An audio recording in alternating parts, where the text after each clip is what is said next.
ప్రభువును రక్షకుడైన యేసుక్రీస్తు నామములో చేరువచ్చిన దేవుని పిల్లలందరికీ నా హృదయపూర్వక వందనాలు తెలియజేస్తున్నానండి. ఈరోజు దేవుని ఆరాధించడానికి ప్రభు మనకి ఇచ్చిన అవకాశం బట్టి దేవుని స్తుతిస్తున్నాను. ఆర్గనైజర్స్ ఈరోజు మరి గంట సమయం ఇచ్చారు. మరి మిమ్మల్ని నేను కనికరించాలి, చాలా అలసిపోయినట్టున్నారు. అయినా దేవుని మాటలు ఆలకిద్దాం, అవి మనకి ప్రయోజనాన్ని దేవుని కలిగిస్తాయి. నిన్నటి దినాన్న నిన్న మధ్యాహ్నము కొంచెం కష్టతరమైన అంశమే, నాకు చాలా కాలం పట్టింది అది అర్థం చేసుకోవడానికి. ప్రాచీన స్వభావం అంటే ఏంటి, ప్రాచీన పురుషుడు అంటే ఏంటి, ప్రాచీన స్థితి అంటే ఏంటి, నవీన స్వభావం అంటే ఏంటి, నవీన పురుషుడు అంటే ఏంటి, నవీన స్థితి అంటే ఏంటి, అసలు మనలో చనిపోయింది ఏంటి, బ్రతుకున్నది ఏంటి, అది క్లారిటీ లేకుండా ఆధ్యాత్మికమైన అభివృద్ధి జరగదు. చాలా కన్ఫ్యూజన్స్ మనలో ఉంటాయి. అవి కొంత లేఖనాలని మనము పరిశీలించినప్పుడు వాటిని అవగాహన చేసుకోవడానికి పరిశుద్ధాత్ముడు మనకి సహాయం చేస్తాడు. కొంచెం ఇది కష్టతరమైన అంశమైనప్పటికీ అర్థం చేసుకోవడానికి ప్రభు సన్నిధిలో మనము ఇష్టపూర్వకంగా ఉంటే ఖచ్చితంగా అది మనకి అవగాహన అవుతుంది. మన ఆధ్యాత్మికమైన అభివృద్ధికి అది చాలా అవసరమైన సంగతి. క్రీస్తు సారూప్యంలోనికి మలచబడడానికి మనలో దేవుడు చేసిన ఘనమైన కార్యము ఏంటో గమనించాలి. దేవుడు చేస్తున్న ఘనమైన కార్యం ఏంటో మనం గమనించాలి. అప్పుడు మెట్టి మీద మెట్టికి మనము ఎదిగేవారుగా ఉంటాము అని ప్రభు పక్షాన మీకు తెలియచేస్తున్నాను. మనము అంశాలని క్రమముగా ధ్యానం చేస్తున్నాం. ప్రభు యేసుక్రీస్తు వారు మన పట్ల కలిగి ఉన్న, లేదంటే తండ్రి అయిన దేవుడు తన కుమారుడైన యేసుక్రీస్తు ద్వారా ఈ భూలోకంలో ఉన్న ప్రతి విశ్వాసి పట్ల కలిగి ఉన్న ప్రగాఢమైన ఆకాంక్ష ఏంటంటే ఆయన ప్రియ కుమారుని స్వారూప్యంలోనికి మనమందరం రావాలని. మన ఆత్మ ఆయన స్వారూప్యంలోనికి మలచబడింది ఆయనను అంగీకరించినప్పుడు. అందుకే మరణంలోంచి జీవంలోనికి దాటి ఉన్నామని చెప్పబడ్డాం. మన దేహం ఆయన స్వారూప్యంలోనికి మలచబడుతుంది ఎప్పుడు? కడబోరం మోగినప్పుడు, లేదా మృతులు అక్షయులుగా లేచినప్పుడు.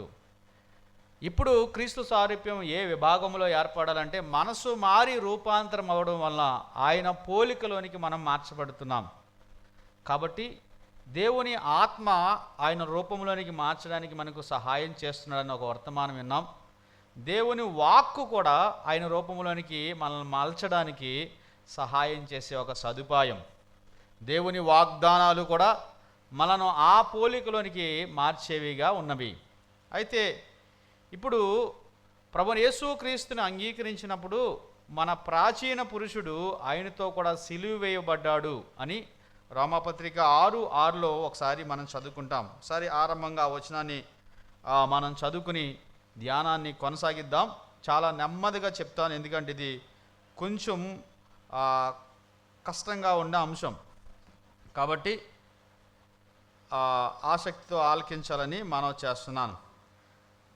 రోమాపత్రిక 6:6 నేనే చదువుతున్నాను. యాలయనగా మనమిక పాపమునకు దాసులు కాకుండాటకు, ఈ మాట అండర్లైన్ చేసుకోవాలి. మనమిక పాపమునకు దాసులు కాకుండాటకు పాప శరీరము నిరర్ధకమగునట్లు మన ప్రాచీన స్వభావము ఆయనతో కూడా సిలువ వేయబడెను. ఇది పాస్ట్ టెన్స్ అన్నమాట. యేసు ప్రభు చనిపోయినప్పుడే మన ప్రాచీన స్వభావము, ప్రాచీన పురుషుడు, ప్రాచీన స్థితి, నిన్న వచనాలన్నీ చూసాం, మరలా జ్ఞాపకం చేసుకునే అవసరం లేదు. ఎందుకు ప్రాచీన స్వభావము సిలువ వేయబడింది? కారణం ఇక్కడ రాశాడనమాట. ప్రాచీన స్వభావం సిలువ వేయబడడం గల కారణం ఏంటి? ఇక్కడే రాశాడు. మనం పాపమునకు దాసులు కాకుండుటకు. అది చాలా ఇంపార్టెంట్ మాట అన్నమాట. చాలా చాలా అమూల్యమైన మాట. ఎందుకంటే ఇంకా పాపమునకు నీవు దాసుడుగా ఉండనవసరం లేదు. 14వ వచనం చూడండి. రోమాపత్రిక 6:14 వచనము మధ్యలోంచి చదువుతున్నాం. కాగా కారు గనుక, లేదా మొదటి నుంచి చదువుతుంది, మీరు కృపకే గాని ధర్మశాస్త్రమునకు లోనైన వారు కారు గనుక, కృపకే గాని ధర్మశాస్త్రమునకు లోనైన వారు కారు గనుక పాపము మీ మీద ప్రభుత్వము చేయదు. ఈ రెండు కలపాలన్నమాట. పాప ప్రభుత్వము, పాప దాసత్వము. నేను పాపమునకు దాసుడను కాను, పాపము నా మీద ప్రభుత్వము చెయ్యట్లేదు అని ఈ రెండు ప్రశ్నలకు జవాబు ఎస్ అని వచ్చిందనుకోండి, యు ఆర్ బోర్న్ అగైన్, నువ్వు రక్షించబడినాడు అనమాట. లేకుండా పాపమునకు దాసుడు అయినా, పాపము నీ మీద ప్రభుత్వం చేస్తున్నా నీవు కృప కిందకు రాలేదు, you are not received the grace of God of salvation, దేవుని రక్షణ సువార్త, కృపా సువార్త నీవు ఇంకా అంగీకరించలేదు, నువ్వు అనుకుంటున్నావు అంతే. కాబట్టి ప్రాచీన పురుషుడు చనిపోవడము అంటే అర్థం ఏంటంటే I don't want to sin అనమాట. అర్థమైందా? I don't want to sin, నేను పాపము చేయకూడదు అనే ఒక ప్రగాఢమైన వాంఛా కోరిక నీకు ఉంటుంది అనమాట. ప్రాచీన పురుషుడు బ్రతికుండడం అంటే ఐ వాంట్ టు సిన్ అనమాట. నేను పాపము చేయాలి అనే ప్రగాఢమైన వాంఛ ఉంటుంది. ఈ రెండింటికి మధ్య ఇక్కడ ఉన్న వాళ్ళందరూ డివైడ్ అవుతారనమాట. దాన్ని కొత్త నిబంధనలో పరిశుద్ధాత్ముడు 3 ఉదాహరణల చేత వివరించాడు. అవి మనం చూడబోతున్నాం. I don't want to sin, ఏది ఏమైనా, నా ప్రాణం పోయినా, లేకపోతే నాకు నష్టం కలిగినా, నా ఉద్యోగం ఊడినా, నాకు అపకీర్తి కలిగినా, నేను పాపము చేయకూడదు అనే ప్రగాఢమైన వాంఛ ఉంటుంది. Will you sin? That is another question. We may sin, but our attitude is not to sin. అదే స్వభావం మార్పు అంటే. అది అర్థమైందా? స్వభావం మార్పు అంటే నేను పాపము చేయకూడదు, అది నా స్వభావం. ప్రాచీన స్వభావం ఏంటంటే నేను పాపము చేయాలి, పాపాన్ని జుర్రుకోవాలి, పాపంలో జీవించాలి, పాపాన్ని ఆనందించాలి అనేది ప్రాచీన స్వభావం. ప్రాచీన పురుషుడు సజీవంగా ఉన్నవారిలో ఈ యొక్క సూచనలు కనబడతాయి. ప్రాచీన పురుషుడు చనిపోయిన వారి జీవితంలో నేను పాపము చేయకూడదు, పాపములో ఉండకూడదు, పాపము నా మీద ప్రభుత్వం చేయకూడదు, పాపానికి నేను దాసుడు కాకూడదు అన్నది నవీన స్వభావం కలిగిన వారు అనమాట. ఇది ద నేచర్ ఈజ్ చేంజ్డ్. ఇప్పుడు చూడండి, ఒక ఉదాహరణ చెప్తాను. ఇవి చాలా కష్టమైంది కాబట్టి కొన్ని ఉదాహరణలు మీకు చెప్తే అర్థం అవ్వడానికి ఉపయోగపడుతుందని తెలియజేస్తున్నాను. ఏ ఉదాహరణ అయినా లిమిటేషన్స్ కలిగి ఉంటే కంప్లీట్గా దేవుని వాక్యము అవి కరెక్ట్ సరిపోవు, కానీ కొంతవరకు సహాయకరంగా ఉంటాయి. ఇప్పుడు ఒక పంది ఉంది, దాని స్వభావం ఏంటి? బురదలో దొరలడం. దాని స్వభావం ఏంటి? బురదలో దొరలడం. ఒక పిల్లి ఉంది, లేదా పిల్లి అంటే అర్థం, లేకపోతే గొర్రె ఉంది, దాని స్వభావం ఏంటి? బురదకు బయట ఉండడం. ఈ రెండు జంతువుల స్వభావం వేరు. ఈ రెండు జంతువుల స్వభావం వేరు. మరి గొర్రె ఎప్పుడు బురదలో పడదా? చెప్పరే. పడుతుంది. ఫ్రీక్వెంట్గా పడద్దా? అప్పుడప్పుడు పడద్దా? జాగ్రత్తగా ఉంటే సర్వసాధారణంగా పడదు, కానీ అజాగ్రత్తగా ఉంటే అప్పుడప్పుడు పడుద్ది. మరి పంది అప్పుడప్పుడు కాదు, ఎల్లప్పుడు. దానికి దీని తేడా ఉంది కదా. అప్పుడప్పుడు కాదు, ఎల్లప్పుడు. ఎందుకంటే దాని స్వభావము దానికి సూట్ అవుద్ది అనమాట. ఆ దుర్గంధానికి, ఆ వాసనకి, అక్కడుండే ఆ యొక్క పరిసరాలకి ఆ పంది స్వభావం అనేది దానికి నచ్చిద్ది అనమాట. అది కావాలనే పడుద్ది, కావాలనే దాంట్లోకి వెళ్తుంది, అది ఆనందిస్తుంది, ఆస్వాదిస్తుంది, దాంట్లో ఉంటుంది. కానీ ఒకవేళ గొర్రె పడిపోయింది అనుకోండి, సపోజ్ గొర్రె వెళుతూ పడిపోయింది, బురదలో పడిపోయింది, ఏం చేస్తుంది? పందిలాగా ఆనందిస్తుందా? ఇమీడియట్గా లేస్తుంది. లేచిన తర్వాత ఏం చేస్తుంది? దులుపుకుంటుంది. దులుపుకున్న తర్వాత ఏం చేస్తుంది? అక్కడి నుంచి దూరంగా వెళ్ళిపోద్ది. దులుపుకుని అక్కడ ఉండదు, మళ్ళీ పడిపోద్ది. లేకపోతే దులుపుకుని ఏం చేద్ది? అక్కడి నుంచి దూరంగా వెళ్ళిపోతుంది. That is the new nature. దాని స్వభావానికి ఇది పడదు. ఒక బైబిల్ పండితుడు ఏం రాశాడంటే, గొర్రెకు బురద అయితే, గొర్రెకు పెంట అయితే అది మొత్తం పోయేదాకా భోజనం కూడా చేయదంట. తెలుసా మీకు ఆ సంగతి? దాని మీద ఉన్న దుర్గంధం, దాని మీద ఉన్న ఆ బురద, ఆ యొక్క కంపు, లేకపోతే ఆ పెంట పూర్తిగా పోయేదాకా అది భోజనం చేయదంట. దాని ఆశ అంతా ఇది ఎప్పుడు పోద్దాని ఉంటుందంట. దాని ఆశ అంతా ఇది ఎప్పుడు పోద్దాని ఉంటుంది. అబ్షాలోముకి దావీదుకి అదే తేడా. అర్థమైందా? క్యారెక్టర్ తెలుసు కాబట్టి ఇంటికి వెళ్ళి ధ్యానం చేసుకోండి. దావీదు పడ్డాడు బురదలో, ఎప్పుడు పోద్దా అని చూశాడు. తెలుసా మీకు ఆ సంగతి? దావీదు 9 నెలలు భరించాడు ఆ బురద. 9 నెలల్లో ఎవరికి తెలీదు. ప్రజలందరూ ఏమనుకుంటున్నారంటే, అబ్బో దావీదు చాలా ఉత్తముడు, ఒక విధవరాల్ని పెళ్లి చేసుకుని తన హృదయం ఎంత గొప్పదో అనుకుంటున్నారనమాట. ఒక విధవరాలని, ఒక సైనికుని భార్యని పెళ్లి చేసుకున్నాడు విధవరాలని అనుకుంటున్నారు. ఎవరికి తెలీదు. ఎవరు తెలుసు? పైన ఉన్నవాడు తెలుసు. దావీదుకున్న అలవాటు ఏంటంటే 3 సార్లు ప్రార్థన చేసేవాడంట, 7 సార్లు స్తోత్రాలు చెల్లించేవాడంట. అంటే దావీదు సింహాసనం రోజుకి 10 సార్లు ఖాళీగా ఉండేదంట. ఎందుకని? దావీదు సింహాసనం ఖాళీగా ఉందంటే ప్రార్థన కన్నా ఎల్లుంటాడు, స్తోత్రాలు చేయడానికన్నా ఎల్లుంటాడు. మరి 9 నెలలు ఎందుకు అంటున్నానంటే, అతనితో ఆమెతో పాపములో పడినప్పటి నుంచి ఆమెకు కుమారుడు పుట్టేంత వరకు ఉన్న పీరియడే దావీదు పాపం యొక్క పీరియడ్. కాబట్టి 9 నెలల్లో దేవుని దగ్గరికి వెళ్తున్నాడు, కానీ దేవుని మొహం దావీదు కనపడతలేదు. ఏం కనపడుతుంది? ఆ బురద కనపడుతుంది. ఏం కనపడుతుంది? ఆ బురదే కనపడుతుంది. Is the born again person. అబ్షలోము అలాంటివాడు కాదు. బురదలోనే ఉండేవాడు, బురదలోనే బతికేవాడు, బురదలోనే చచ్చిపోయాడు. కాబట్టి ఆలోచించండి, మీరు పాపమునకు దాసులైతే you are not born again.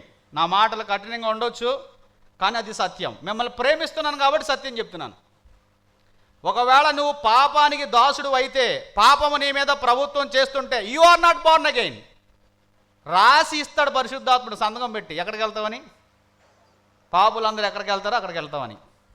కాబట్టి if you are enslave to sin you are not born again. ఇప్పుడు విషయం ఏంటంటే, ప్రాచీన పురుషుడు చనిపోకుండా, నవీన పురుషుడు మనలో ఇన్స్టాల్ చేయబడకుండా ఏ వ్యక్తి పాపాన్ని జయించలేడు. అది సీక్రెట్. ఇప్పుడు అది నాకు అర్థమైతే ఈ క్రొత్త నిబంధన పరిశుద్ధాత్మ కృప ద్వారా జీవించే జీవితము అత్యద్భుతంగా జరుగుతుంది. It is a promise for believers. చూడండి, 14వ వచనము అది ప్రామిసా కమాండ్ మీరు చెప్పాలి నాకు. రోమాపత్రిక 6వ అధ్యాయం 14వ వచనం. Is it command or it is promise? మీరు కృపకే కానీ ధర్మశాస్త్రమునకు లోనైన వారు కారు కనుక పాపము మీ మీద, sin shall not rule over you. Sin should not rule over you కాదు. అర్థమైందా? It is a promise. ఇది దేవుని వాగ్దానం నీకు ఇవ్వబడింది అనమాట. You have to claim it. దాన్ని నువ్వేం చేసుకోవాలి? అయ్యా, పాపము నా మీద ప్రభుత్వం చేయదు, నేను ధర్మశాస్త్రం కింద లేను, దేని కిందకు వచ్చాను? కృప కిందకు వచ్చాను. ప్రాచీన పురుషుడు చనిపోకపోతే, ప్రాచీన పురుషుడు సిలువ వేయబడకపోతే, ప్రాచీన పురుషుడు సిలువ వేయబడ్డాడన్న సంగతి మనం ఎరగకపోతే కనుక దానికి సూచన ఏంటంటే పాపమునకు దాసులుగా ఉంటాము. పాపము మన మీద ఏం చేస్తుందండి? ప్రభుత్వం చేస్తుంది. ఈ ప్రశ్నకు నీవు సరైన సమాధానం చెప్పకపోతే, ఈవెన్ సంఘ పెద్దగా ఉన్నా సరే, పాపానికి దాసులైన వారు సంఘ పెద్దలు ఉన్నారంటే ఉన్నారండి. పేర్లు చెప్పమంటే నాకు తెలియదు, నేను చెప్పను. ఉన్నారు. There are people, those who are in eldership position, they are slaves to sin. వారి కళ్ళు వారు కాపాడుకోలేకపోతున్నారు, వారి మనసు వారు కాపాడుకోలేకపోతున్నారు, వారి హృదయం వారు కాపాడుకోలేకపోతున్నారు, వారి అంతరంగిక జీవితం, రహస్య జీవితం వారు కాపాడుకోలేకపోతున్నారు. మనీ విషయాల్లో వాళ్ళ చేతులు మట్టంటనివిగా లేవు. డబ్బు విషయంలో అపవిత్రులైన వారు ఉన్నారు, వ్యవహారాల్లో అపవిత్రులైన వారు ఉన్నారు. ఆలోచించాలి. ఆకస్మికంగా పడిపోవడం వేరు. చిన్నప్పుడు పిల్లలు సారి పడిపోతుంటారు, అవునా? 1 సంవత్సరం బేబీ కనుక నడక నేర్చుకునే సమయంలో రోజుకి ఎన్నిసార్లు పడిపోతారు? చాలాసార్లు పడిపోతారు. తల్లి అంతమానం ఏం చేస్తుంటే అటు పడిపోతాడేమో చూస్తుంటుంది.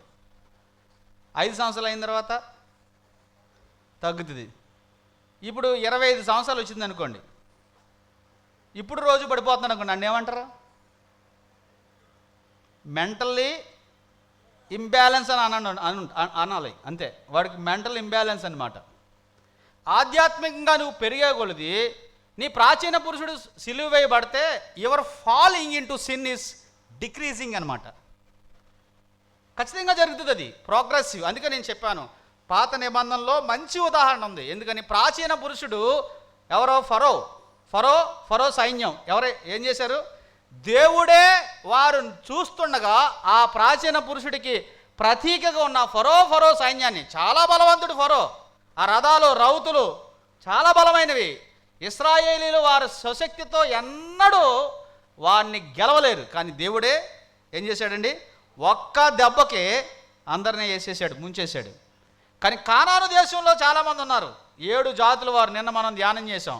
వారిని వీళ్ళే జయించాలి. ఒక్కరోజా కాదు, day by day, day by day, దినదినము నువ్వేం చేయాలి, ఆ ల్యాండ్, నీ స్వాస్థ్యమైన ల్యాండ్ని ఏం చేయాలి, నువ్వు సంపాదించాలి. ఇది ప్రోగ్రెసివ్గా జరుగుతుంది. దీన్నే ప్రోగ్రెసివ్ హోలీనెస్ అంటారనమాట. పాత నిబంధనలో మంచి ఉదాహరణ ఇచ్చాడు దేవుడు. అయితే వాళ్ళు ఏం చెప్పారు, అయ్యో వాళ్ళు ఆజానుబాహులు, నెఫీలీలు, వాళ్ళు మాకంటే బలమైన వారు, పట్టణాలు చాలా పెద్దవి, మేము వెళ్ళలేమన్నారు. యెహోవా ఏం చేశాడండి, కోప్పడ్డాడండి. ఎంత కోప్పడ్డాడు తెలుసా, ఈ ప్రజలు ఎంతకాలము నన్ను విసిగిస్తారు, ఎంతకాలము నా మాట వినరు అని ఆయన కోపించాడు. 10 సార్లు వీళ్ళు నా మాట వినలేదు అని చెప్పాడు. అయితే యెహోషువ కాలేబు 14లో రాయబడింది, 14వ అధ్యాయంలో, యెహోషువ కాలేబు పూర్ణ మనసుతో నన్ను వెంబడించిన వారు అని చెప్పాడు. What is the difference between 10 and 2?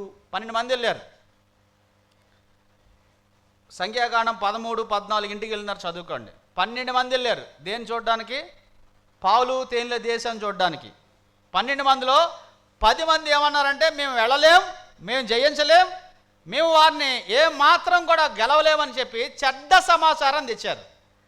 2 మాత్రం యెహోవా మనకు తోడై ఉన్నాడు అని చెప్పాడండి. ఎవరండి, మీరు యెహోవా మీద తిరగబడొద్దు, దేవుడు, మీరు వారికి భయపడొద్దు, యెహోవా మనకి ఆ దేశాన్ని ఇస్తాడు అని చెప్పాడు.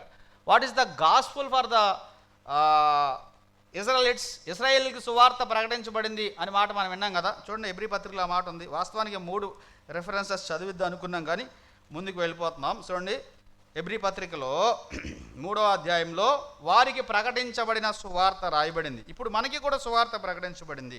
చూడండి, ఎబ్రీ పత్రిక 4వ అధ్యాయం 3వ అధ్యాయము 16 నుంచి ఈ యొక్క అంశం ప్రారంభమైంది. ఎవరి మీద 40 ఏండ్లు కోపించెను అన్నాడు. పాపం చేసిన వారి మీదనే కదా. వారి శవముల అరణ్యంలో రాలిపోయెను. తన విశ్రాంతిలో ప్రవేశింపరని ఎవని గూర్చి ప్రమాణం చేసెను? అవిధేయులైన వారిని గూర్చియే కదా. కాగా అవిశ్వాసం చేతనే వారు ప్రవేశింప లేకపోయిరని గ్రహించున్నాము. ఇప్పుడు చూడండి, 4వ వచనం, 4వ అధ్యాయం 1వ వచనం. ఆయన యొక్క విశ్రాంతిలో ప్రవేశించుదుమను వాగ్దానం ఇంకా నిలిచి ఉండగా మీలో ఎవడను ఒకవేళ ఆ వాగ్దానం పొందకుండా తప్పిపోనేమో అని భయము కలిగి ఉందుము. వారికి ప్రకటించబడినట్లే మనకును సువార్త ప్రకటింపబడెను, కానీ వారు వినిన వారితో విశ్వాసము గలవారే కలిసి ఉండలేదు కనుక విన్న వాక్యము వారికి నిష్ప్రయోజనమాయెను. వారికి సువార్త ప్రకటించబడింది అని చెప్పాడు. వారికి సువార్త ఏంటి? వారికి చెప్పిన సువార్త ఏంటి? నిర్గమాకాండం రండి. వారికి ప్రకటించబడిన సువార్త ఏంటి? దేవుడు ఏమి వారికి ప్రకటించాడు? Complete gospel, not coming from the Egypt. అదొకటి మాత్రమే కాదు, చాలా స్పష్టంగా దేవుడు 3వ అధ్యాయం చూడండి, నిర్గమాకాండం 3వ అధ్యాయం 8వ వచనం చూడండి. 8వ వచనం. కాబట్టి ఐగుప్తీల చేతిలో నుండి వారిని విడిపించుటకును, అనగా ఆ విశాల దేశములో నుండి ఆ దేశములో నుండి విశాలమైన దేశమునకు, అనగా అని చెప్పి కింద నడిపించుటకును దిగి వచ్చి తిని అని చెప్పాడు. మధ్యలో ఆ జాతుల పేర్లు చెప్పాడు. ఒకటి వారిని విడిపించడం, రెండవది వారిని నడిపించడం. అది కంప్లీట్ గాస్పుల్ ఫర్ దెమ్. గొర్రెపిల్ల రక్తం చేత విడిపించడం, ఎర్ర సముద్రములోను మేఘములోను వారికి బాప్తిసం ఇవ్వడం, అరణ్యము ద్వారా వారిని నడిపించి కానాను దేశంలో వారిని ఎస్టాబ్లిష్ చేయడం, వారిని ఆ కానాను దేశంలో ప్రవేశింపజేయడం. వారికి ప్రకటించబడిన సువార్త అదే. ఇది చాలా యాక్యురేట్ ఒక ఉదాహరణ. పాత నిబంధనలో క్రొత్త నిబంధన విశ్వాసికి దేవుడిచ్చిన ఒక పద్ధతి. ఆ ఫరో ఆ పరచిన పురుషుడిని చంపేశాడు. వాళ్ళు అక్కడి వరకు బాగానే ఉంది. వాళ్ళు బయలుదేరి వచ్చారు. ఎర్ర సముద్రము అంటే నీటి బాప్తిసం, మేఘములోను వారు బాప్తిసం పొందారు అని రాయబడింది. ఎక్కడ రాయబడింది? కొరింథీ పత్రిక 10వ అధ్యాయంలో రాయబడింది. ఈ అంశము కొరింథీ పత్రిక 10వ అధ్యాయంలో చెప్పాడు, ఇందాక హెబ్రీ పత్రిక 3వ అధ్యాయంలో చెప్పాడు, యోధా పత్రికలో కూడా చెప్పాడు 4వ వచనంలో. 3 సార్లు ఒకే అంశాన్ని, పాత నిబంధనలో జరిగిన సంఘటనను చాలా విశేషంగా దేవుని వాక్యంలో రాయబడిందంటే అది చాలా ప్రాముఖ్యత కలిగిన వచనం అన్నమాట, చాలా ప్రాముఖ్యత కలిగిన అంశం. నీటి బాప్తిస్వం, ప్రాచీన పురుషుడు చనిపోయాడు కాబట్టి అతని నీటిలో పాతి పెట్టాం. ఇప్పుడు మేఘంలో బాప్తిస్వం అంటే మేఘము ఇశ్రాయేలుకి ఎందుకు ఇవ్వబడింది? వాస్తవానికి వారు నడిపించబడ్డానికి. ఎప్పుడు మేఘము నిలిచిందో వారు నిలవాలి, ఎప్పుడు మేఘము పైకి లేచిందో వారు నడవాలి. ఇప్పుడు ఆ మేఘానికి సాదృశ్యంగా మనకు పరిశుద్ధాత్ముడు ఇవ్వబడ్డాడు. నిన్న మధ్యాహ్నం అదే వర్తమానం మనం విన్నాం. ఆయన మనలోను మనతోనూ ఎల్లప్పుడూ ఉండి మనను సత్యము నుండి సర్వసత్యములోనికి నడిపించు, మహిమ నుండి అధిక మహిమలోనికి నడిపించు, ఆత్మకు ప్రభువు చేత ఆపోలికగా మార్చబడుతున్నాం అని రాయబడింది. అయితే ఇప్పుడు పరిశుద్ధాత్ముడు మనను ఆ విధంగా నడిపిస్తున్నాడు. అయితే ఇశ్రాయేలు ఏం చెప్పారు? మేము వెళ్ళలేమన్నారనమాట, మేము జయించలేమన్నారు. What is the Canaan? Canaan ఏంటి? కానాన్ దేనికి సాదృశ్యం అంటే పరలోకానికి కాదు. పరలోకంలో యుద్ధాలు ఉండవు, ఉంటాయా? కత్తులు, కటార్లు, డాళ్ళు, డొక్కులు అక్కడే ఉండవు. కానాను పరలోకానికి సాదృశ్యం కాదు. కానాను దేనికి సాదృశ్యం అంటే 2 రకాలుగా మనం ఆలోచించి దాంట్లో ఒకటి ఏంటంటే మన దేహానికి సాదృశ్యం. పాప స్వభావం కలిగిన ఈ దేహానికి ఆదాములో ఉన్నప్పుడు దీన్ని ఏలేవి ఏంటి? అసూయ, ద్వేషం, పగ, కక్ష, అశ్లీలత, అపవిత్రత, దుష్టత్వం, దురాశలు, కోపం, ఇవన్నీ కూడా ఈ యొక్క దేహాన్ని ఏలుబడి చేసే ఆ జాతులు, ఈ దేహాన్ని ఏలుబడి చేసే జాతులు. అయితే వారందరికీ రాజు ఎవరంటే ఆ ప్రాచీన పురుషుడు. రాజుని వేసేసాడు దేవుడు. అయితే ఇప్పుడు మనం ఏం చేయాలి? ఈ నవీన పురుషుడు ద్వారా, దేవుని లేఖనాల ద్వారా, దేవుని ఆత్మ సహాయము ద్వారా ఈ యొక్క దేహంలో ఉన్న ఈ అలవాటులన్నిటినీ, ఈ శరీర కార్యములన్నిటినీ వన్ బై వన్ మనం ఏం చేయాలండి? జయించాలి. జయించి స్వాధీనపరుచుకోవడానికి మనము ఉపక్రమించబడ్డాం. అయితే వాళ్ళు మేము స్వాధీనపరచుకోలేమంటున్నారు. ఒక ఆయన అన్నాడు, నాకు ముక్కు మీద కోపం అండి అంటున్నాడు. ముక్కు కోసేస్తే పోద్ది. ముక్కు మీద కోపం విశ్వాసం అంటాక సరిపోడండి. ముక్కు మీద కోపం, ముఖం మీద కోపం, ఒంట్లో కోపం, అవి విశ్వాసులు పలికే మాటలు కాదు. నిజమే, ప్రాచీన స్వభావం ఉన్నప్పుడు కోపం ఉంది, ప్రాచీన స్వభావం ఉన్నప్పుడు విసిగిపోయే స్వభావం ఉంది. ప్రాచీన స్వభావం లేదా ప్రాచీన పురుషుడు బ్రతికుండగా నీ యొక్క కళ్ళును, నీ ఒళ్ళును నువ్వు భద్రపరచుకోలేని లేదా నియంత్రణ లేని జీవితం నీకుంది. కానీ ఇప్పుడు నవీన స్వభావం కలిగిన వాడు కాబట్టి నువ్వేం చేయాలి? కోపాన్ని జయించాలి, అసూయని జయించాలి, ద్వేషాన్ని జయించాలి, అపవిత్రతను జయించాలి, అపవాదిని ఎదిరించాలి. ఇంతకుముందు అపవాదిని ఎదిరించే శక్తి మన దగ్గర లేదు. ఇప్పుడు అపవాదిని ఎదిరించే అవకాశం ఉంది, కోపాన్ని జయించే అవకాశం ఉంది. ఈ దేహాన్ని ఏవైతే పాడు చేస్తున్నావో వాటన్నిటిని జయించడానికి నీకు అవకాశం ఇవ్వబడింది. ఇశ్రాయేలీయులు ఏమన్నారంటే మా వల్ల కాదు అన్నారు. అందుకే వారిని బట్టి యెహోవా ఏమయ్యాడండి? కోపించాడు. ఇప్పుడు ఒకవేళ రక్షించబడి ఇంతకాలం అయింది, కోపాన్ని జయించలేక ఎన్నిసార్లు నీ నోరును అపవిత్రపరుచుకున్నావు? కోపాన్ని జయించలేక ఎన్నిసార్లు నీ భర్తతో తీవ్రమైన వాగ్వివాదానికి వెళ్ళిపోయావు? ఎన్నిసార్లు నీ యుగోని తగ్గించుకోలేక కుటుంబంలో భయంకరమైన హెల్ క్రియేట్ అయింది? You are still in first Adam, మొదటి ఆదాములోనే ఉన్నావు కాబట్టి జయించలేకపోతున్నావు. కడపటి ఆదాములోని ట్రాన్స్ఫర్ కావాలి. ఆత్మ ద్వారా పోలికలోనికి నువ్వు మార్చబడాలి. మన మీద పాపము ప్రభుత్వం చేయడానికి కానీ, పాపమునకు మనం దాసులుగా ఉండడానికి కానీ అవకాశం లేదు. ఒకవేళ రక్షించబడిన తర్వాత నీవు అలా అంటే ఏమవుద్ది? ఇక్కడ చూడండి 16వ వచనం, హెబ్రీ పత్రిక 16వ వచనం. వాళ్ళందరూ రక్షించబడిన వారా కాదా? రక్షించబడ్డారు. ఎలా రక్షించబడ్డారు? గొర్రె పిల్ల రక్తం కింద రక్షించబడ్డారు.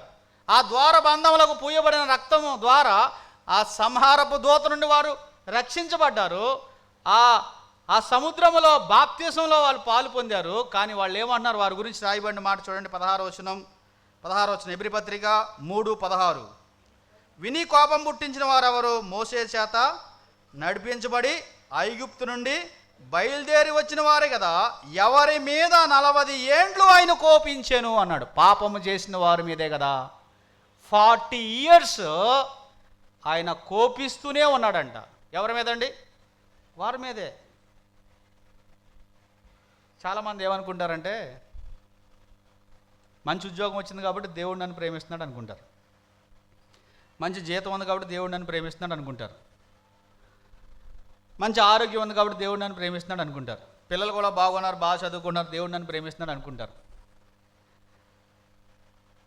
అంటే భౌతికమైన ఆదాయము, భౌతికమైన ఆరోగ్యము, భౌతికమైన వస్తువులు, సదుపాయాలు, జీతాలు, ఇళ్ళు, ఇవన్నీ కూడా దేవుని ఉన్నతమైన ఆశీర్వాదాలు అయితే కాదు. అవి దేవుని ఆశీర్వాదాలే, దేవుని ఉన్నతమైన ఆశీర్వాదాలు కాదు. అలా అంటే అందరికంటే ఎక్కువ ఆశీర్వదించబడిన వాళ్ళు ఎవరంటే ఇశ్రాయేలీలే.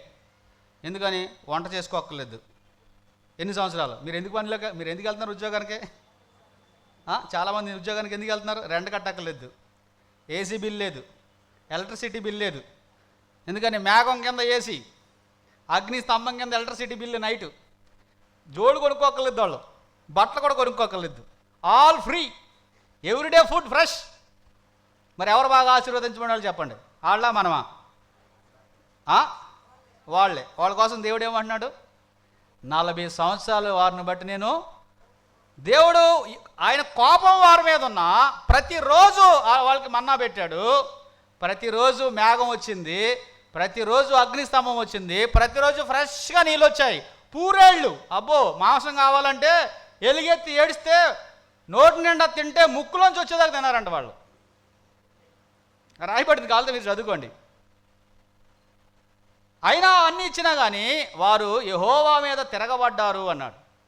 వారు ఆయనను కోపించినట్లే చేశారండి. చాలా సందర్భాల్లో మనకున్న ఈ భౌతికమైన వాటిని చూసి దేవుడు నన్ను బట్టి సంతోషిస్తున్నారు అనుకుంటున్నాను. No no no no no they are the example. అందుకే కొత్త నిబంధనలో 3 సార్లు రాయించాడు వాళ్ళ గురించి, 3 సార్లు రాయించాడు. కొరింథీ పత్రికలో దాదాపుగా 10 వచనాలు రాయించాడు 10వ అధ్యాయంలో. వారి వల్లే మీరు ఉండొద్దు, వారి వల్లే మీరు ఉండొద్దు, వారి వల్లే మీరు ఉండొద్దు అని చెప్పి.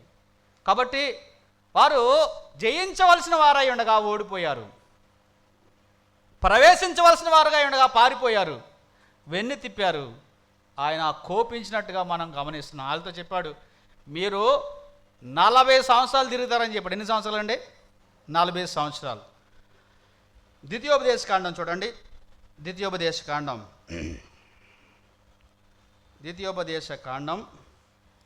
4వ అధ్యాయం అనుకుంటా.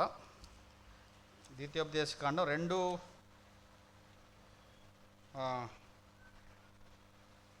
అధ్యాయం 14వ వచనం చూడండి. 2వ అధ్యాయం 14వ వచనం. ఇది చాలా ప్రాముఖ్యమైన అంశం అన్నమాట. మనము కాదేశు బర్నియాలో నుండి బయలుదేరి జెరెదు ఏరు దాటు వరకు, అనగా యెహోవా వారిని గురించి ప్రమాణం చేసినట్లు సైనికులైన ఆ మనుషుల తరం వారందరూ శానలో ఉండకుండా నశించే వరకు మనము నడిచిన కాలము 38 సంవత్సరాలు. ఎన్ని సంవత్సరాలు అంట? 38 సంవత్సరాలు. అంటే వీళ్ళు తిరగబడిన తర్వాత కాదేశు బర్నియాకు వచ్చారనమాట. 2 సంవత్సరాల్లో ఐగుప్తు నుంచి బయలుదేరి కానాన్ బార్డర్స్కి వచ్చారు వీళ్ళు. ఇంకా ప్రవేశించాలి, వాళ్ళని జయించాలి. కానీ వీళ్ళు ఏమన్నారు? మేము వెళ్ళలేం, మేము జయించలేం, వారు చాలా బలవంతులు మా మీద అన్నారనమాట. దేవుడు కోపించాడు, ఇంక వెనక్కి వెళ్ళిపోయారనమాట. 40 సంవత్సరాలు మీరు తిరగాలి, రోజుకి 40 రోజులు తిరిగారు కాబట్టి రోజుకి 1 సంవత్సరం చెప్పిన 40 సంవత్సరాలు మీరు అరణ్యంలో ఉంటారు. ఎవరైతే మేము వెళ్ళలేమన్నారో వాళ్ళందరూ రాలిపోయేదాకా మీరు అరణ్యంలోనే ఉంటారు. వాళ్ళు రాలిపోవడానికి ఎన్ని సంవత్సరాలు పట్టిందంట? 38 సంవత్సరాలు. ఈ 38 సంవత్సరాలు there is no spiritual growth. 38 సంవత్సరాలు వాళ్ళకి ఏం లేదు, ఆధ్యాత్మికమైన అభివృద్ధి లేదు. వాళ్ళు తిరుగుతూనే ఉన్నారు, తిరిగిన చోటే తిరుగుతున్నారు, పడిన చోటే పడుతున్నాడు, అదే పాపంలో పదే పడుతున్నారు, అక్కడే ఉంటున్నారు. ఎందుకని? మేము జయించలేమని వాళ్ళు ఫిక్స్ అయిపోయారు. ఒకవేళ నీ మీద ఏలుబడి చేస్తున్న ఆ పాపాన్ని జయించలేనని అవిశ్వాసంతో నీవు ఫిక్స్ అయిపోతే నువ్వు అక్కడే తిరుగుతావు. కొత్త నిబంధనలో ఈ 38 సంవత్సరాలు అనేది బైబిల్లో 2 సార్లు రాశాడు. మీకు ఆశ్చర్యం కలుగుతుంది. కొత్త నిబంధనలో చూడండి, 5వ అధ్యాయం యోహాను సువార్త, 5వ అధ్యాయం యోహాను సువార్త 4వ వచనం. ఆయా సమయంలో దేవదూత కోనేటిలో దిగి నీళ్లు కదుల్చుట కలదు. నీరు కదిలినప్పుడు కదిలింపబడిన పిమ్మట మొదట ఎవడు దిగునో వాడు ఎట్టి వ్యాధి గలవాడైనను బాగుపడును. కనుక ఆ మంటపములో రోగులు, గుడ్డివారు, కుంటివారు, ఊచకాలు చేతులు గలవారు గుంపులు గుంపులుగా పడి ఉండిరి. ఇప్పుడు 5వ వచనం. అక్కడ 38 ఏండ్ల నుండి వ్యాధి గల ఒక మనుషుడు ఉండెను. ఇతనికి కూడా వయసు ఎంత? 38 సంవత్సరాలు. ఎలాగెళ్ళాడో అలాగే ఉన్నాడు, మార్పు ఏం లేదు. 38 సంవత్సరాలుగా అక్కడే ఉన్నాడు. అభివృద్ధి లేదు, స్వస్థత లేదు, దీవెన లేదు. ఇశ్రాయేలీలు 38 సంవత్సరాలు అరణ్యంలో ఎలాగైతే తిరుగులాడారో ఇతడు ప్రవేశించి ఆ నీటిలో ప్రవేశించి ఏం పొందొచ్చు? స్వస్థత పొందొచ్చు. కానీ 38 ఇయర్స్ అక్కడే ఉన్నాడు, పరుపు వేసుకుని ఉన్నాడు. ఎవరైనా హాస్పిటల్కి వెళ్తే పరుపెట్టుకు వెళ్తారా? డబుల్ గెట్ మంచం, పరుపు. వీడు పరుపెట్టుని వెళ్ళాడు అక్కడికి. సీనియర్ అన్నాడు, రాత్రి అన్నారు కదా ఆయన, అంటే సీనియర్. ఇంకొక ఆయన ఏమన్నాడండి, పేషెంట్లందరికీ ప్రెసిడెంట్ అంటే వీడు. వచ్చేవాళ్ళందరికీ ఇలా చెప్పేవాడు అనమాట. ఏమని? మీరు రెడీగా ఉండండి, పలానా టైంలో పలానా సమయంలో దేవదూత వద్ద దూకేయండి అని ఇవ్వడం. వీడు దూకడం కారణం ఏంటి? వీడు ఆ స్థితికి ఫిక్స్ అయిపోయాడు. అలా ఉండడానికి వీడు ఇష్టపడిపోయాడు. వాడు అలాగే ధర్మశాస్త్రం కింద అలాగే ఉండిపోతున్నాడు. వాడికి స్వస్థత లేదు. చాలామంది మేము సీనియర్స్ అంటున్నారు సంఘంలో. 38 సంవత్సరాలు ఉన్న అప్పుడు రక్షించబడిన వాడి దగ్గర ఉన్నంత విశ్వాసం, నీతి, భక్తి, ప్రార్థన, వాక్యము, దేవునికి లోబడడం కనబడదు. సీనియారిటీ అనేది చాలాసార్లు పనిచేయదు. ఇతడు 38 సంవత్సరాలుగా అక్కడే ఉన్నాడు, ఏ రోజు అందులోకి వెళ్ళలేదు. యేసుప్రభువు అడిగిన మాట ఏంటి తెలుసా? నీకు బాగుపడాలని ఉందా? That is the only question ఈ ఆస్క్డ్. చాలామంది ఉన్నారు ఎవరిని బాగు చేయలేదు అక్కడ. నీకు బాగుపడాలని ఉందా అంటే నాకు ఎవరు దింపేవాళ్ళు లేడు అంటున్నారు. అయితే పరుపెట్టుని వెళ్ళిపోమని చెప్పాడు. పరుపులు తీసేయాలి సంఘాల్లోంచి. కారణం ఏంటి?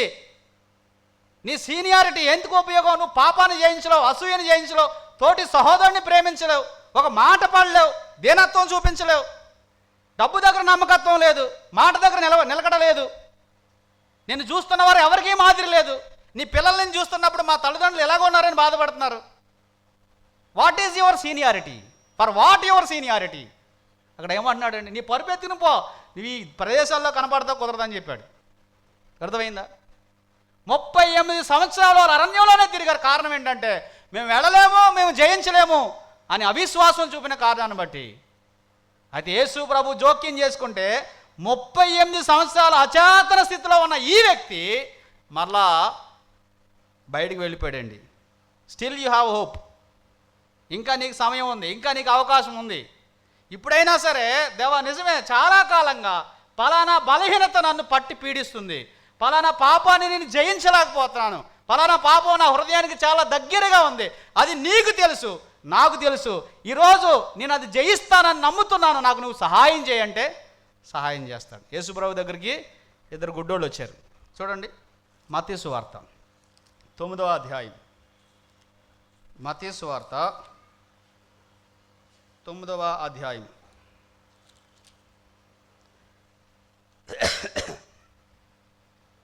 28వ వచనం చూడండి. 9వ అధ్యాయం 28వ వచనం. 2 గుడ్డివారు వచ్చారు. గుడ్డివారు ఆయన వద్దకు వచ్చిరి. యేసు, నేను ఇది చేయగలనని మీరు నమ్ముచున్నారా? వారు ఏమడిగారు? మాకు చూపు కావాలి అని అడిగారు. యేసుప్రభు ఏమడుగుతున్నాడు? నేను ఇది మీకు చేయగలనని మీరు నమ్ముతున్నారా? ఇదే ప్రశ్న. నేను నీకున్న బలహీనత మీద విజయం ఇవ్వగలను అని నువ్వు నమ్ముతున్నావా? నీకు బాగుపడాలని ఉన్నదా? అది అక్కడ ప్రశ్న. నేను జయించాలి, దేవా నువ్వు నాకు సహాయం చేయగలవాడు, నేను నమ్ముతున్నాను అని చెప్పగలవా? ఒకవేళ 2 గుడ్డోళ్ళు ఒకటి ఇలా అనుకోలేదు అండి, వాళ్ళిద్దరి విశ్వాసం బాగుంది, ఇలా అనుకున్నాడు అనుకోండి, దేవా చాలా కాలం బట్టి గుడ్డోడిని, నువ్వు 2 కళ్ళు తెరవలేవు కానీ 1 కన్ను అయితే తెరవగలరు అనుకున్నాడు అనుకోండి. వాడు సపోజ్ అనుకోండి, ఏమవుద్ది? ఖచ్చితంగా 1 కన్నే తెరవబడుద్ది వాడికి, మిగతా వాడికి 2 కళ్ళు తెరవబడతాయి. ఇప్పుడు ఇక్కడ ఎంతమందికి ఒక్కడిని తెరవబడింది చూడాలి. అయ్యో దేవా, చాలా కాలం బట్టి ఇది నాకు చాలా స్నేహంగా ఉంది, నీవు కూడా దాన్ని విడిపించలేవు, నాకు తెలుసు కదా అంటున్నారనమాట. It's my friend. కెమిలియన్ అని ఒకటి ఉండేది ఇంతకుముందు, మీరు కాల్ చదవండి, ఉంటుంది కెమిలియన్. ఆ బలిని బాగా ప్రేమిస్తుంటాడు వాడు. అలా నువ్వు ప్రేమించేది నువ్వేం చెప్తావంటే, దేవా నీవు కూడా చేయలేవు ఇది అంటావు అనమాట. మన అవిశ్వాసము మన బలహీనతలను జయించకుండా చేస్తుంది. ఈరోజు నువ్వు ఆలోచించు, ఆ ఇశ్రాయేలీల వలె ఆయనను కోపాన్ని రేపుతున్నావా, లేకపోతే దేవా నేను దీన్ని జయిస్తాను. కాలేబు యెహోషువలు ఎందుకు ప్రవేశించారు? ఒక మాట, 6 లక్షల మందిలో ఇద్దరే ఎందుకు ప్రవేశించారు? మిగతా 6 లక్షల మంది ఎందుకు ప్రవేశించలేకపోయారు? సంఖ్యాకాండం 14వ అధ్యాయం. దేవుడు పక్షపాతి కాదండి. దేవుడు అందరినీ ఒకే రకంగా ఆయన ప్రేమిస్తున్నవాడు. సంఖ్యాకాండం 14వ అధ్యాయంలో కాలేబు గురించి ఆయన చెప్పిన మాట చూడండి, 24వ వచనం, 14:24. నా సేవకుడైన కాలేబు మంచి మనసు కలిగి పూర్ణ మనసుతో నన్ను అనుసరించెను. He believed God with wholeheartedly. The spirit is different here. He has different spirit. వాళ్ళేమో వెళ్ళలేమంటున్నారు, ఈయనేమో వెళ్ళగలమంటున్నాడు. ఇంకా యెహోషువ గురించి కూడా చూడండి. యెహోషువ గురించి 6వ వచనం రాయబడింది. 6వ వచనం, అప్పుడు దేశము సంచరించి చూసిన వారిలో నుండి నూను కుమారుడగు యెహోషువ, యెఫున్నె కుమారుడగు కాలేబు బట్టలు చింపుకొని ఇశ్రాయేలుల సర్వ సమాజముతో, మేము సంచరించి చూసిన దేశము మిక్కిలి మంచి దేశము, యెహోవా మన యందు ఆనందించిన ఆ దేశములో మనను చేర్చి దానిని మనకిచ్చును, అది పాలు తేన్లు ప్రవహించు దేశం. మెట్టుకు మీరు యెహోవా మీద తిరగబడకుడి, ఆ దేశ ప్రజలకు భయపడకుడి, వారు మనకు ఆహారం అగుదురు, వారి నీడ వారి మీద నుండి తొలగిపోయిన. యెహోవా మనకు తోడై ఉన్నాడలా వారికి తోడై ఉన్నాడు, వారికి భయపడకూడనిరి. ఆ సర్వ సమాజం వారిని రాళ్లతో కొట్టి చంపవలననగా. ఇది సంగతి. సత్యం చెప్తే ఏం చెప్తున్నారు వాళ్ళు? రాళ్ళు తీశారనమాట. బాగా చెప్పావయ్యా, మా తాత చేయించలేదు, మా నాన్న చేయించలేదు, నేను ఎక్కడ చేయిస్తానంటున్నాడు అనమాట ఇతడు. అవునా? Yes, you can get victory. Canaan అనేది జయ జీవితానికి సాదృశ్యం అనమాట. వాళ్ళు జయ జీవితాన్ని రక్షణ అయితే పొందారు, బాప్తిసం అయితే పొందారు, కానీ దేవుడు అనుగ్రహించిన జయ జీవితము లేని వారుగా ఉన్నారు. అపవాది మనల్ని చూసి పారిపోయే స్థితిలో వాళ్ళు లేరు. చాలా పాపాల్లో వాళ్ళు బలహీనంగా ఉన్నట్టుగా ఇక్కడ మనం గమనిస్తున్నాం. ఈరోజు ఈ యొక్క సాయంత్రం వేళ మనం ఏ పాపములో పట్టబడి ఉన్నామో ఆలోచించాలి. ప్రాచీన స్వభావం సిలువ వేయబడిందా? ఒకవేళ సిలువ వేయబడితే నవీన స్వభావం కలిగిన వారుగా శరీరమును శరీర క్రియలను సిలువ వేయగలిగిన సామర్థ్యం గలవారుగా ఉన్నామో లేదో ఒకసారి మనం ఆలోచించవలసిన వారుగా ఉన్నాం. ఇక్కడ 24వ వచనంలో ఏం చెప్పాడు? ఒకసారి చదువుతారా? సంఖ్యాకాండం 14:24లో యెహోషువ కాలేబు గురించి, నా సేవకుడైన కాలేబు మంచి మనసు కలిగి హేతువు చేత అతడు పోయిన దేశంలో అతను ప్రవేశపెట్టెదను. ప్రవేశిస్తాడా? ప్రవేశపెడతాడా? ప్రవేశపెట్టెదను. ఇది సంగతి. I will not get victory. నేను జయించలేను, కానీ నేను జయించడానికి దేవుడు సహాయం చేస్తాడు. ఆ స్థితికి వచ్చేదాకా నువ్వు ఫెయిల్ అవుతూనే ఉంటావు, గుర్తుపెట్టుకోవాలి. వారిలో ఉన్న ఆ సైనికులందరూ కండబలాన్ని చూసి, లేకపోతే వాళ్ళ యొక్క దేహదారుణ్యాన్ని చూసి, వాళ్ళ దేహదారుణ్యం చూసి, వీళ్ళ దేహదారుణ్యం చూసి మేము జయించలేమని ఫిక్స్ అయిపోయిన వీళ్ళు ఇంకా అలాగే చచ్చిపోయారు.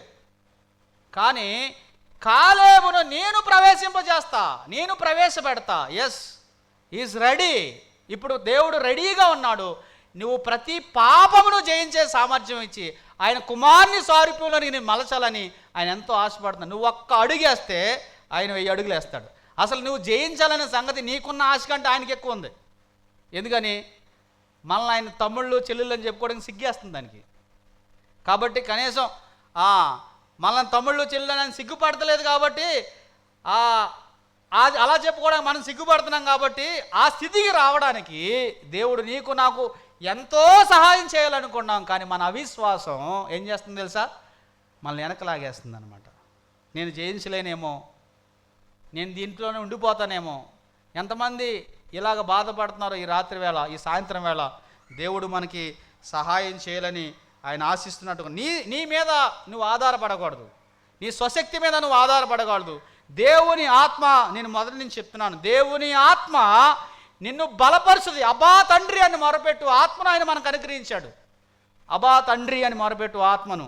దేవుని ఆత్మ మన బలహీనతలను చూచి, చూడండి రోమపత్రికలో 8వ అధ్యాయంలో నిన్న మనం ధ్యానం చేసాం. ఇదొక్క వచనం ఒకసారి మనం చూడాలి. రోమపత్రిక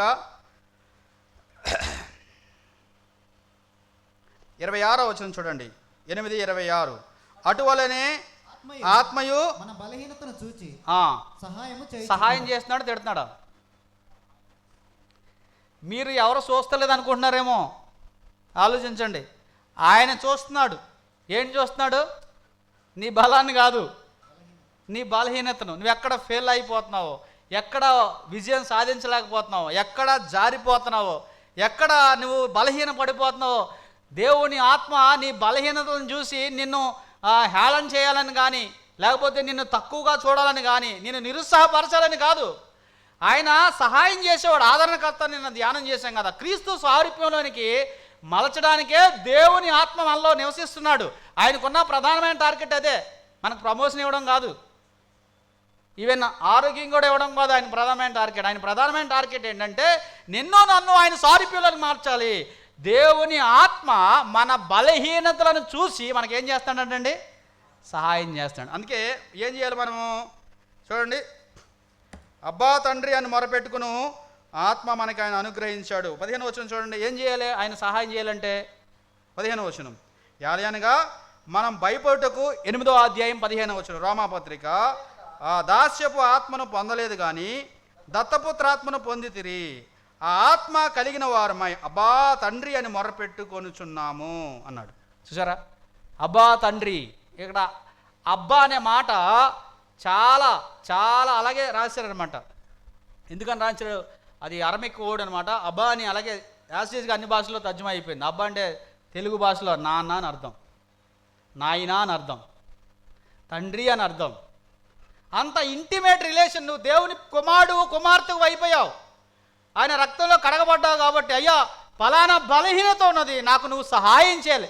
if you are not serious, if you are not rigorous, you will not get victory. చాలామంది ఏదో క్యాజువల్గా అడిగితే రాదండి. పిల్లో తడిసిపోవాలి, కన్నీళ్లతో రోదనతో తన్ను మరణం నుండి తప్పించగలిగిన వాళ్ళకి తండ్రి కుమారుడని యేసు ప్రభు ఈ శరీరధారిగా ఉన్నప్పుడు ఎలాగో ప్రార్థించాడు, అయ్యా నిన్ను సంతోషపెట్టలేకపోతున్నాను, నిన్ను గణపరచలేకపోతున్నాను, నన్ను బట్టి నువ్వు ఆనందించలేకపోతున్నావు, నాకు ఫలానా బలహీనత ఉన్నది, ఫలానా పాపాన్ని జయించలేకపోతున్నాను, అబ్బా తండ్రి నాకు సహాయం చేయమని యథార్థంగా ప్రార్థన చేసేవారు దీంట్లో ప్రవేశిస్తారు. ఎందుకని? పూర్ణ మనసుతో కాలేబు నన్ను వెంబడించాడు కాబట్టి అతన్ని నేను ఎక్కడ ప్రవేశపెడతాను? కనానులో నేను ప్రవేశపెడతాను అని చెప్పాడు. God wants to help you. అందుకే చూడండి 26వ వచనం, అటువలే ఆత్మయు మన బలహీనతలను చూచి సహాయం చేయుచున్నాడు. ఏలయనగా మనం యుక్తముగా ఎలాగో ప్రార్థన చేయాలో మనకు తెలియదు కానీ ఉచ్చరింప సఖ్యము కాని మూలుగులతో ఆత్మ తానే మన పక్షమున విజ్ఞాపన చేయుచున్నాడు. మన పక్షమున విజ్ఞాపన చేస్తుంటాడు తండ్రి అయిన దేవునికి. పరిశుద్ధాత్ముడు చేసే ప్రార్థనలో ఏ తప్పులు ఉండవు, అందుకే ఈజీగా అంగీకరించబడుతుంది. మనము జయించాలి. ప్రాచీన పురుషుడు చనిపోయాడు, అయితే పాప స్వభావం ఏమైందండి? మిగిలింది. నీ శరీరం మీద నువ్వు ఆధారపడినంతకాలం, నీ జ్ఞానం మీద నువ్వు ఆధారపడినంతకాలం, నీ దేహం మీద నువ్వు ఆధారపడినంతకాలం, నీ యొక్క క్వాలిఫికేషన్స్ మీద, అర్హతల మీద నువ్వు ఆధారపడినంతకాలం నీవు జయించలేవు. పేతురు యోహాను సువార్త 21వ అధ్యాయంలో పేతురు నేను చేపలు పట్టబోదును అన్నాడండి. ఏం పడతారంటండి? చెప్పాలి, ఏం పడతాడంట? అప్పుడు దాకా పట్టలేదు, 3 సంవత్సరాలు అయింది పట్టడం మనిషి, 3.5 సంవత్సరాలు. నేను చేపలు పట్టబోదును అన్నాడు. మిగతా వాళ్ళు ఉన్నారు, వాళ్ళు కూడా మేము కూడా వస్తామన్నారు. ఏం పట్టడానికి? చేపలు పట్టడానికి వెళ్ళారు. చేపలు పట్టడానికి వెళ్ళి రాత్రంతా వేశారు వలలు. ఏమేశారు? రాత్రంతా వలలు వేశారు, కానీ ఏం పడలేదు. ఎందుకు పేదరి ఈ యొక్క డ్రాస్టిక్ నిర్ణయం తీసుకున్నాడు తెలుసా? అప్పటికే యేసుప్రభు 22వ అధ్యాయంలో చెప్పాడు, వీళ్ళందరూ వెళ్ళిపోయినా కానీ నేను చావనైనా చస్తాను, చెరసాలకైనా వస్తాను, కానీ నేను నిన్ను ఎరగనని చెప్పనన్నాడు. హార్ట్ఫుల్గా చెప్పాడు. పేదరేమి ఎమోషనల్గా చెప్పాడని నేను అనుకోను, హార్ట్ఫుల్గా చెప్పాడు. కానీ దాన్ని నిలబెట్టుకోగలిగిన సామర్థ్యం అతని దగ్గర లేదు. ఒక చిన్నపిల్ల వచ్చి నువ్వు గలలీయుడివే కదా, నీ పలుకు తెలియజేస్తుందంటే అబ్బాయి నేను గలలేను కాదన్నాడు. ఆయన నేను ఎరగను అన్నాడు. ముమ్మారు పొంకాడు. శపించడకును ఒట్టు పెట్టుకుంటకును మొదలుపెట్టినని రాయబడింది. అనుకున్నాడు, నేను పేతురిని, నేను ఇంకా యేసు ప్రభుని వెంబడించడానికి కానీ, ఆయన శిష్యుడిగా ఉండడానికి కానీ, ఆయన అపోస్తులుగా ఉండడానికి కానీ పనికిరాను. మరి దేనికి పనికి వస్తాను? పాత ప్రొఫెషన్ ఉంది కదా, ఓల్డ్ ప్రొఫెషన్, దానికి పనికి వస్తాను అనుకున్నాడు. He went back. యేసు ప్రభు చూస్తున్నాడు. ఓ, వాళ్ళ జ్ఞాపం వచ్చిందా, నావ జ్ఞాపం వచ్చిందా? వెళ్ళండి. రాత్రంతా వలలు వేశారు. ఏం పడలేదండి? ఒక చేప అయినా పడలేదు. ఉదయకాలం వరకు యేసుప్రభు అక్కడే ఉన్నాడంట. ఉదయకాలం అయిన తర్వాత ఆయన వచ్చి సూర్యోదయం మగుచుండగా వచనం చెప్పు బ్రదరు. 21:4 వచనం. అవును, సూర్యోదయం మగుచుండగా యేసు దరిని నిలిచెను. అయితే ఆయన యేసు అని తను గుర్తుపట్టలేదు.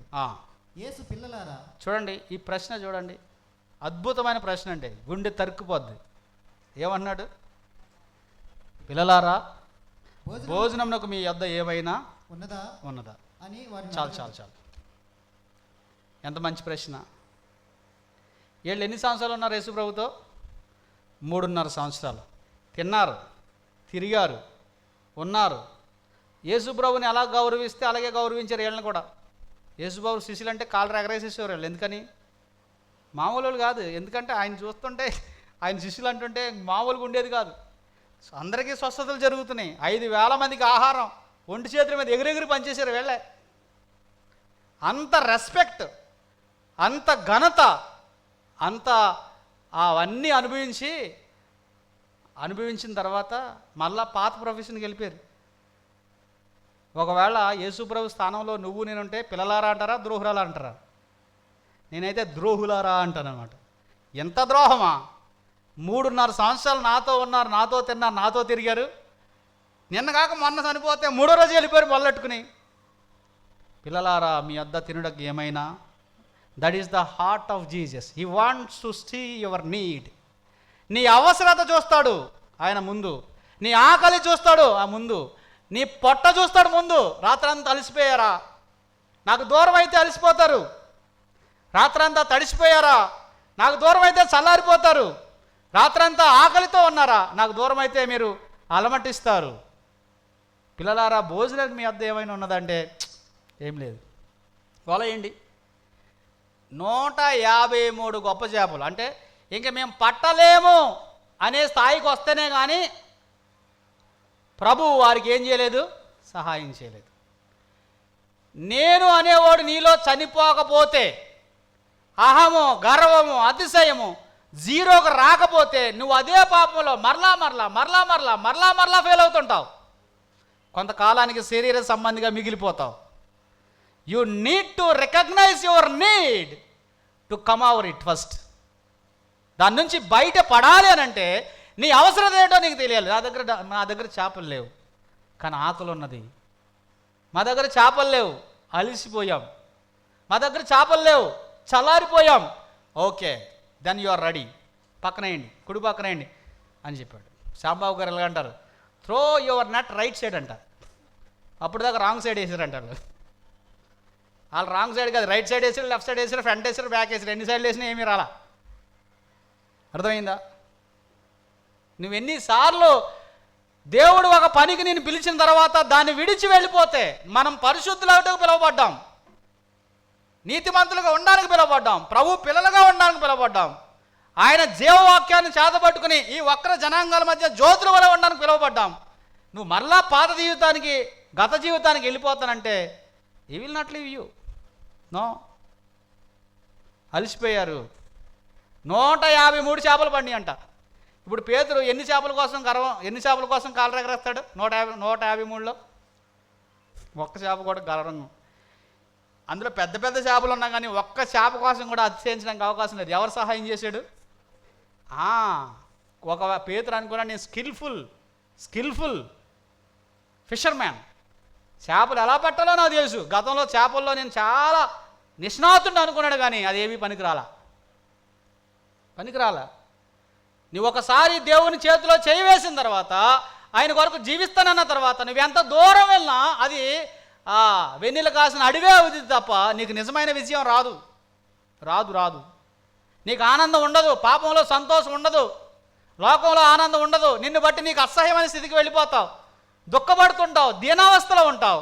ఎప్పటికైనా తిరిగి రావాలి. యేసుప్రభువు అన్నాడు, పిల్లలారా మీ వద్ద తినుటకు ఆహారం ఏమైనా ఉన్నదా అని అడిగాడు. లేదు ప్రభువా. అయితే రండి, నేను సిద్ధం చేశాను. వేడి తండూరి చేపలు అనమాట. ఎవరికే? ద్రోహం చేసిన వాళ్ళకి, దూరం అయిపోయిన వాళ్ళకి, చాలా ఆయన అవమానపరిచిన వాళ్ళకి వేడి తండూరి చేపలు ఉన్నాయి. ఇప్పుడు పట్టినవి కూడా తెమ్మన్నాడు. ఆ రెండు కలిపి పెట్టాడు. ఒకే ప్రశ్న అడుగుతున్నాడు మరలా, నువ్వు నన్ను ప్రేమిస్తున్నావా? Only one word, do you want to love me? Do you love me? నువ్వు నన్ను ప్రేమిస్తున్నావా? నువ్వు పాపాన్ని అసహించుకుంటున్నావా? ఈ రెండే. నువ్వు జయించే తర్వాత విషయం. నువ్వు ప్రభువుని ప్రేమిస్తున్నావా? పాపాన్ని అసహించుకుంటున్నావా? ఈ రెండు ప్రశ్నలకు ఎస్ అయితే కనుక నీవు విజయ తీరాల్లో ఉన్నావు. లేదు నేను ప్రభువుని ప్రేమించట్లేదు, పాపాన్ని ప్రేమిస్తున్నానట్లేదు, you are not born again. పేతురు చెప్పాడు, నేను ప్రేమిస్తున్నాను ప్రభువా. ఆ రోజు నీ వెంట వస్తానన్నప్పుడు కూడా ఇదే మనసు ఉంది. ఈరోజు నేను ప్రేమిస్తున్నానప్పుడు కూడా ఇదే మనసు ఉంది. నీకు తెలుసు ప్రభువా అంటే, ఎస్ నాకు తెలుసు. కాబట్టి నీవు నా గొర్రె పిల్లలను మేపమన్నాడు. పరిశుద్ధాత్మ దిగి రాగానే, పరిశుద్ధాత్మ 2వ అధ్యాయంలో దిగి రాగానే జస్ట్ 50 days పేతురుకు వచ్చిన ధైర్యం, శాస్త్రులు పరిసయ్యులు ఆ మేషాలు గడ్డాలు మెరిసిపోయిన వాళ్ళందరూ విస్తుపోయారు. విద్య లేని పామరులకి ఇంత జ్ఞానం ఎక్కడి నుంచి వచ్చింది? మీరు సిలువ వేసిన ఈ యేసునే దేవుడు ప్రభువుగాను రాజుగా నియమించాడు అని ధైర్యంగా చెప్పగలిగాడు. ఎక్కడి నుంచి వచ్చింది ధైర్యం? The spirit of God dwells in them. పరిశుద్ధాత్ముడు పేతురులో నింపినప్పుడు అతడు గొప్ప ధైర్యశాలి అయ్యాడు. 3,000 మంది అండి, ఫెనటిక్ జ్యూస్ అనమాట. ఎంతమంది? 3,000 మంది. అందులో తప్పలు లేవు, తాళ్ళు లేవు, ఒరిజినల్ గింజలు, అన్ని ఆత్మలే. 3,000 మంది పడ్డారు. ఏ ఆంధ్రయో లేకపోతే ఏ మత్తయ్య వచ్చి, అబ్బా పేతురు ఏం ప్రసంగం పేతురు అన్నాడు అనుకో, ఉండవయ్యా బాబు, 7 వారాల క్రితం నా పరిస్థితి నాకు తెలుసు, నువ్వు ఇలాంటి మాటలు చెప్పు నాకు. He never glories of his victories at all because he knows the only the spirit of God help him to overcome his sinful nature, his timid nature. అతని యొక్క బలహీనతలను, అతని యొక్క భయాన్ని, అతని యొక్క పతనాన్ని జయించడానికి పరిశుద్ధాత్ముడు సహాయం చేశాడు. పరిశుద్ధాత్ముడు నీకు సహాయం చేయాలని ఆశపడుతున్నాడు. కానీ నువ్వు దాచుకుంటే, నువ్వు అలాగే ఉంటే, ఇంకా అదే పాపంలో ఉంటే, అలాగే నువ్వు జీవిస్తే దేవుడు నీకు సహాయం చేయడు. చివరికి ఒక వచనం చదివి ముగించుదాం. చూడండి, తీతు పత్రిక 3వ అధ్యాయం, తీతు పత్రిక 3వ అధ్యాయం 5వ వచనం. మనము నీతిని అనుసరించి చేసిన క్రియల మూలముగా కాక తన కనికరము చొప్పున పునర్జన్మ సంబంధమైన స్థానము ద్వారా పరిశుద్ధాత్మ మనకు నూతన స్వభావము కలుగు చేయటం ద్వారా మనల్ని రక్షించను. నీ నీతి కార్యాలు కాదు బాబు, నా నీతి కార్యాలు కాదు. పరిశుద్ధాత్ముడు పునర్జన్మ సంబంధమైన స్థానము ద్వారా నిన్ను నూతన పరిచాడు. నీవు డే బై డే దినదినము రూపాంతరము చెందాలి, ప్రభువుకి సమీపంగా ఉండాలి. మన వంటి పేతురు ఎంత మార్పు చెందాడు చూడండి. పాత నిబంధనలో కూడా ఒక మంచి ఉదాహరణ ఉంది. 20 సంవత్సరాలు పోరాడాడండి. కడుపులో స్టార్ట్ చేశాడు పోరాడడం. ఎక్కడ స్టార్ట్ చేశాడు? కడుపులోనే స్టార్ట్ చేశాడు. యాకోబు అన్న కాలు వేసుకున్నాడు ముందు వెళ్ళిపోదామని. ఎందుకని? గ్రాబర్. 28వ అధ్యాయంలో సూర్యోదయం అయిందని రాయబడింది. ఆ రోజు నేను మోసగాడిని అని ఒప్పుకున్నాడు. ఇంక నేను పోరాడలేనని ఒప్పుకున్నాడు. ఇంక నేను ఆశీర్వాదాన్ని కొరకు నేను అరులు చాచలేను, నీవు నన్ను ఆశీర్వదించాలనుకున్నా అని అడిగాడు. ప్రభు అతని తొడగూటిని కొట్టాడు. అప్పటి నుంచి కుంటూ నడుస్తున్నాడు అనమాట. ఎలా నడుస్తున్నాడు? కుంటుతూ నడుస్తున్నాడు. అందుకే హెబ్రీ గ్రంథకర్త విశ్వాసుల జాబితాలో అందరూ చేసిన ఘనమైన కార్యాలు చేసి చివరిగా మాత్రం యాకోబు గురించి రాసినప్పుడు యాకోబు తన చేతి కర్ర మీద ఆనుకుని నిద్రించాలని రాశాడు. చేతి కర్ర మీద ఆనుకోవడం పెద్ద గొప్పతనం ఏంటి అనుకుంటాం మనం. తొడ మీద ఆనుకోవడం మానేశాడంట. దేని మీద ఆనుకోవడం ప్రారంభించాడు? చేతి కర్ర. అప్పటి నుంచి దేవుని మీద ఆధారడం ప్రారంభించాడు, తన స్వశక్తిని మానేసి.